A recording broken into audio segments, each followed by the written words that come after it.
জাহান্নামের মধ্যে শয়তানের সাথে দেখা হয়েছে। শয়তানকে যখন সবাই অভিযুক্ত করবে তোর কারণেই তো জাহান্নামে এলাম, শয়তান তখন বলবে ওয়াকালা শাইতানু লাম্মা কুদিয়াল আমরু ইন্নাল্লাহা ওয়া'আদাকুম ওয়া'দাল হক ওয়া ওয়া'আদতুকুম ফাখলাফতুকুম।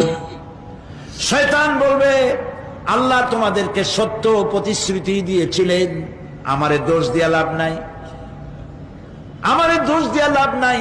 আল্লাহ পাক সত্য ওয়াদা করেছিলেন, তিনি ওয়াদা করেছিলেন তার কথা যদি শোনো, নামাজ যদি আদায় করো, জেনা যদি না করো, মদ জিয়া যদি না খেলো, সুদগুর যদি না খাও, আল্লাহ জান্নাত দান করবে। এটা ছিল তার ওয়াদা। আল্লাহ তার ওয়াদা পালন করে যারা তার হুকুম মেনে চলেছে তাদেরকে জান্নাত দান করেছেন। আর আমার ওয়াদা ছিল ভিন্ন। আমি ওয়াদা করেছিলাম ইট ড্রিঙ্ক আর বি মেরি, খাওয়ার ফুর্তি করো, দুনিয়াটা মস্ত বড়, দুনিয়া কা মজা লে লো, দুনিয়া তোমারি হ্যায়। শয়তানের কথা। কার কথা?